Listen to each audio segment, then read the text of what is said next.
outside? Should I run and hide? How do I take my company worldwide? Do you love the law? Did you watch Hee-Haw? What's the weirdest thing that you ever saw? What's it like in court? Favorite sport? Can you help with my book report? Is my hair too long? Am I right or wrong? And do you mind if I sing along to anything? Ask Alan anything in the world. Hello, everybody, and welcome to this episode of Ask Alan, the podcast. I'm Alan Crone, the CEO of the Crone Law Firm, and I'm here with Angela Trillo. Welcome to the program. Thank you, Ellen. Thank you for having me today. Oh, it's my pleasure. It's my pleasure. We should confess to the listening audience that you and I have had scheduling issues. This thing has been on, it's been off, but through your persistence, my persistence, we're going to bring this program to the people, and I really appreciate you hanging in there with me. Absolutely, my Why pleasure. don't you tell us a little bit about Latino Memphis, where it came from and where it's going? Okay, so the Mid-South Latino Chamber of Commerce was founded back in 2016. We're very lucky to still have one of the founder members, which is Alex Matlock. I met Alex years ago here in Memphis. Actually, was the first Latina I met in Memphis. And then when she started the chamber, she involved me, and then I was one of the members, just a regular member. Then about a year and a half later, she invited me to be part of the board, and I'm like, okay, Alex, I mean, let's do it. And then later 2021, because this is my third year serving as the president of the chamber, she invited me. She nominated me to be a president, and it being a pleasure all these 3 years working in different projects. It was a little bit challenging, Alan, at first, because back in 2021, with COVID, I don't know how your organization was affected, but we were affected. We didn't figure it out this soon. Like what we're doing right now, back then, we didn't figure it out. So we kind of put it asleep, the chamber, for over a year. And then when I got it, it was right after that transition. No members, no activities. So it was pretty much relaunching. And then one of the focus that I wanted to do as president was education. Like, you know what, we're coming from rough times like COVID, but at the same time, I felt there was so much opportunity. I also think COVID brought a lot of, let's say, creativity in people. We got more innovators, more entrepreneurs, people trying to figure it out because life happened. We already proven with COVID. So people start wanting to learn more about how do I start my business, and then that necessity open up for us to start going more into education, how to do it, right? Offering resources. So that's really what we do as a chamber. We like to actually, our mission is to be the voices and connectors of our professional and entrepreneur Latino community to other opportunities in the city, other entrepreneurs. So we have a lot of connections, events like luncheons and mixers, and we also have educational events where we provide seminars to the community, in Spanish to be able to learn how to start up a business. Well, that's great. How many members have you built up to now? So that's a tricky question. So after COVID, like I explained you, we have to start from zero, right?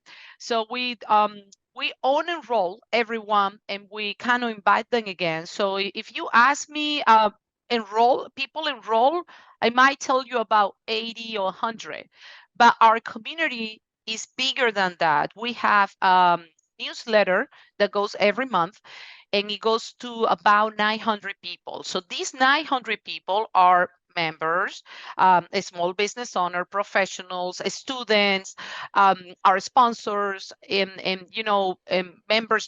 It's everyone that being involved with our chamber. Maybe because to go to our luncheons, you don't have to be a member. We have the member and the non-member prices, of course, but it is absolutely inclusive. Anyone can participate to any or of our events. So yeah, we have a pretty big community, but about 100 registered members. Well, that's a good number, and are they? I'm guessing geographically they're all over Shelby County. Yes, yes. And actually, I'm very happy to inform you. A lot of people will think that most of our members are Latino. Oh, no. We have a very diverse chamber, and I actually love that. Every time that you come to a luncheon or to a mixer, it's a beautiful mix from people from all over the city. That's what we wanted to call a mix-out, because we even have people coming from Mississippi, from Arkansas, right, which is also part of our mix-out community. And yeah, we have pretty much people from different backgrounds, not just in the nationality part, but from geographically talking.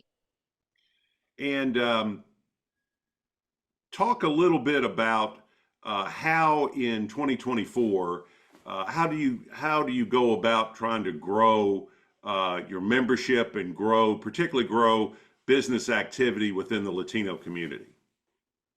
I love it. I love it that you mentioned that, because back in 2021, when when I became the president, I realized we needed to do a lot of work. And then one of the things that we did in 2022 was a strategic plan to kind of see how can we move strategically to be a successful chamber and valuable to our community. And then at first, like especially last year, it was our first year full of events. We have 3 luncheons, 3 mixers, an expo. It was the first time that we have a 360 expo where we expose Latino-owned businesses, resources in the city, sport teams. I mean, it was beautiful, all the exposure that we did in that event. And besides those, the educational ones that I told you. So it was a lot of the building up our community, right? Unifying us in different events and connecting us. Now, the goal for this year, for 2024, is exactly what you just mentioned, is membership, right? So we are working in all these events, we're working in all these activities. So of course, to be able to grow, we need the support, right, of the memberships, of the sponsorships from our own community, so we can do even more and bring more value to the city. So this year we're working in different strategies. Like for example, now we have member and non-member prices for the events. We're going to be having some exclusive benefits also when you're a member. And when you're a small business or a sponsor, you get other kind of benefits like logo exposure. You can be, we have some opportunities to be the sponsor of a luncheon or the sponsor of a mixer. So that's kind of what we're trying to build up this year, more in the membership and sponsorship focus. That sounds very wise. Um, is there a particular industry or profession that you're targeting to grow in Memphis, or how do you go about trying to build up the Latino business community? Okay, well, we don't target a specific industries. We're very inclusive, very welcoming. Our platinum sponsor is FedEx. We also have last year our platinum sponsor for the expo was City of Memphis. We have a small businesses. We have a Latino, a small business owner of a McDonald's in the city, and he's also part of our board. And it's very diverse. We have we have nonprofits that also have partnership with us. And it goes abroad. Anyone that would like to support us, I like to do a lot of meetings with different organizations, and they come to me saying, what can we do, right? What can we do together?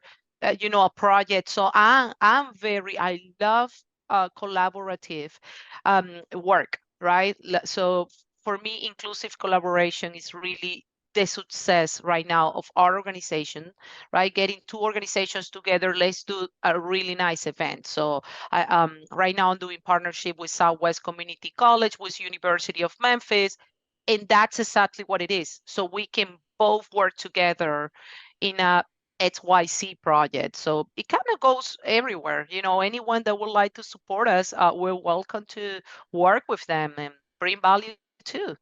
All right. Well, I hear that you guys have just started a new project, new not for profit Amigo Community Center. Can you tell us a little bit about that? Absolutely. Thank you for asking, Ellen. So this is the baby. Since a very young age, I've been very passionate about community service, Alan. I mean, when I was in Venezuela, I was involved in a lot of environmental movements, and going to a low income schools, teaching classes to children, offering tutoring. So when I moved to the United States, I've been 24 years in the United States. I lived 12 years in Miami, and I've been 12 years in Memphis. So I always been involved here with different organizations, supporting them. And then last year, I decided to start a new project, a new nonprofit that is called Amigo Community Center, which its missions is to be a bridge between the resources out there, right, and our Latino community. We wanted to be kind of also the connectors, but not just entrepreneurship. Entrepreneurship is one of our pillars, but we also want to have four more pillars, which are immigration, housing, health, and education. Right, and then, like I already told you, in the entrepreneurship part. So we want to start creating. We already started a few weeks ago, and we have a really good receptivity. A class at the Cordova Public Library, and we have a really nice crowd of people. We did. I actually personally teach that class how to start a business in Spanish. Now we're having another upcoming one in May, which is going to be for housing. And then in June, we have one for immigration. So it's kind of educating our community what is out there, right? Because a lot of time, the main barrier and issue in our community is trying to seek the resources, how to go, to them. Probably the language, probably we're a little bit shy, right? Because we just came to the country, and we sometimes are afraid to get out of the comfort zone to try to pursue a dream. Because you're right, having a house is a dream, having a business is a dream, having a legal immigration status is a dream for many. So we're trying to build that for this new organization, being the vision to have a point where we can also bring and plus the city, because ultimately the goal is to have a better Memphis, right? And we want to do things right. We want to open businesses, bring more right, good, healthy growth to the economy of the city. So that's what we're trying to do and build up, trying to show to our Latino community the how can we get there. Right. And talk a little bit, if you can or would, about the national and cultural diversity within the Latino community. I think a lot of Anglos and Americans, they've got kind of a vague idea, but yeah, I mean, it seems like there would be a lot of challenges and opportunities dealing with such a rich diversity of culture and nationalities. Um, well, talking about specific the Latino community, Alan, we are the fastest growing one, you know, in most of the country, and actually almost worldwide, right? Um, Probably it comes from the economical and political issues in our countries, right? Between Central America and also some countries in South America, we're trying to seek for an opportunity, right? We're trying to um, to be able to work for those dreams. So I can tell that it's going to continue growing, and it's going to come to a point that is going to be so important that we understand that is we're building up. We want to be. I mean, North America is always going to be North America, and we always know we have to be the ones adapting to the language, adapting to the culture. But I guess we're just trying to get also our little piece into it, give it a little flavor, right? Like a fusion food. Like that's how I always put it. Like we just want to bring more flavor to what is already here, right? Here we have tremendously opportunities. We have so much potential, in different industries.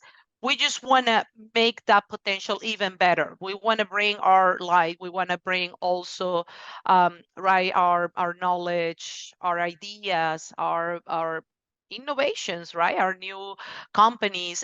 We want to bring it to plus our cities, our community, I mean the entire country, and understanding that if we come to a point where we understand we are a we, it's not like we the Latinos, we the whites. I mean, we the moment that we understand, the only way to do it is by working together. I mean, you very wisely mentioned it in the beginning, right? We both were persistent, and hey, one day it was a computer issue, and one day was the connection, but we're consistent, and we wanted to get together and right to have this great conversation today.